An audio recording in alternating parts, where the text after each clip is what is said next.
लोकसभा निवडणुकीच्या प्रक्रियेतील महत्त्वाचा टप्पा म्हणजे उमेदवारी अर्ज भरणं। एकदा का उमेदवारी जाहीर झाली की वाजत गाजत जंगी मिरवणूक काढत अर्ज भरले जातात। एक प्रकारे ते मतांसाठीचं शक्ती प्रदर्शनच असतं। इतकंच काय तर मतभेद नसल्याचा संदेश देण्यासाठी देखील अर्ज भरण्याला उपस्थित राहण्याचा शिरस्ता अनेक नेते जपतात। अशाच काही बड्या नेत्यांनी आपापले उमेदवारी अर्ज भरलेत। पाहूया कोणकोणत्या नेत्यांनी उमेदवारी अर्ज भरलेत आणि कशा पद्धतीने शक्ती प्रदर्शन केलंय। सुनेत्रा पवार, सुप्रिया सुळे, अमोल कोल्हे, रवींद्र धंगेकर, उदयनराजे भोसले, संजय काका पाटील, प्रणिती शिंदे, सुनील तटकरे, सुधाकर शृंगारे या दिग्गजांनी लोकसभा निवडणुकीसाठी उमेदवारी अर्ज दाखल केले।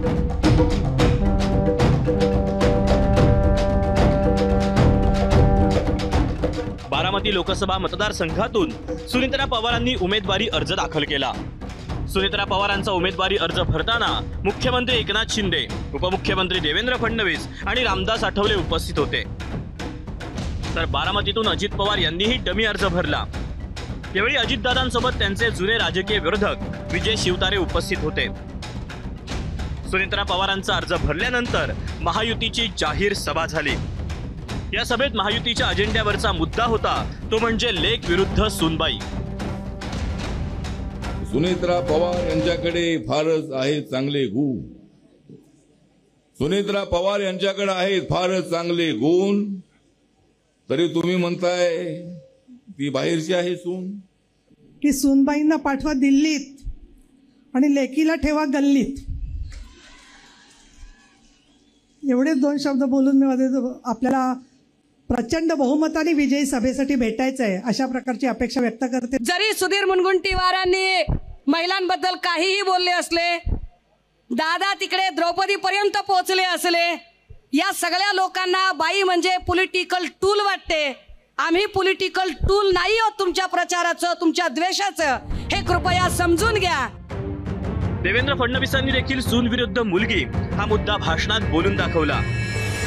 अजित पवारांनी देखील सुप्रिया सुळेंवर नाव न घेता टीका केली।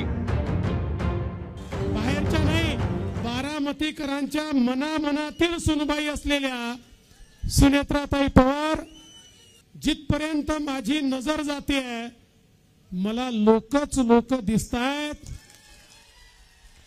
बारामतीचा फैसला आजच्या सभेनेच या ठिकाणी केलेला आहे। नरेंद्र मोदी वर्सेस राहुल गांधी अशी निवडणूक आहे। कारण नसताना त्याच्यामध्ये भावकी आणण्याचा प्रयत्न केला जातो। कारण नसताना मतदारांना भावनिक बनवण्याचा प्रयत्न केला जातो।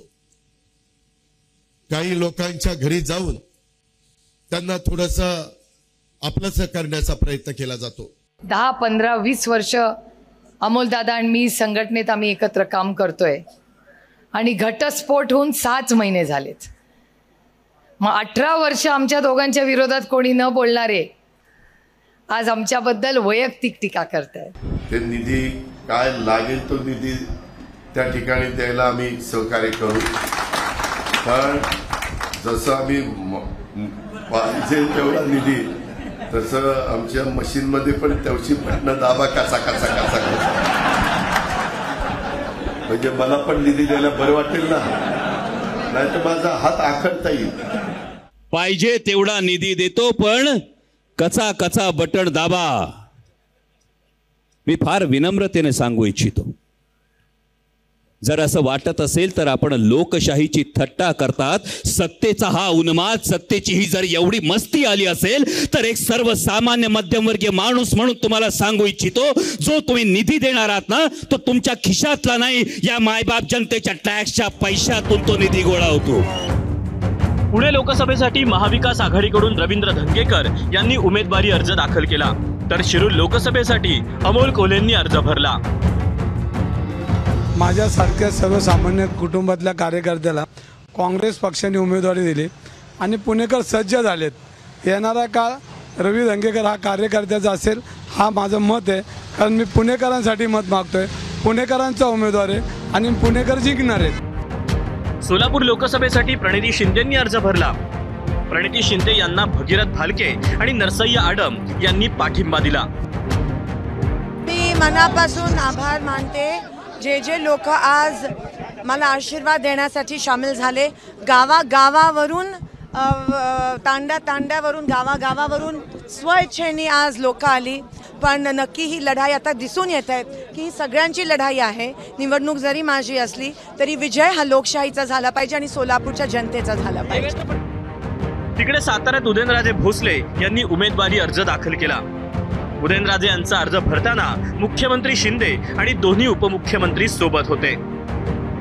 माझं नेहमी पहिल्यापासून म्हणजे 30 वर्षापूर्वी ज्यावेळेस मी समाज करायला सुरुवात केली ते जे टार्गेट होतं की लोकांचा विकास करणं, त्यांना त्यांचे न्याय हक्क मिळवून देणं, हेच माझं पहिल्यापासून लोकांचं हित जोपासणं हेच माझं टार्गेट आहे आणि तेच माझं टार्गेट कायम शेवटपर्यंत राहणार. सांगली लोकसभेसाठी संजय काका पाटील यांनी उमेदवारी अर्ज भरला, तर सांगलीचे विद्यमान आमदार सुधीर गाडगीळ यांनी डमी उमेदवारी अर्ज दाखल केला.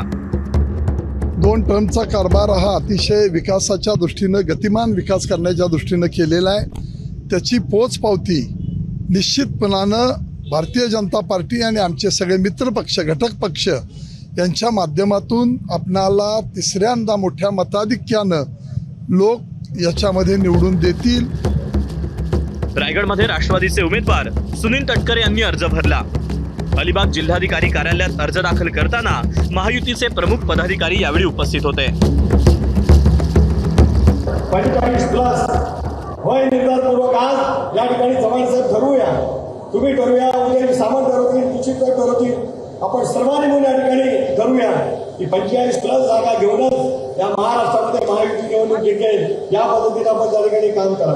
आज आम्ही 6 विधानसभेतले सगळे लोक सन्माननीय सुनील तटकरे साहेबांना शुभेच्छा देतोय.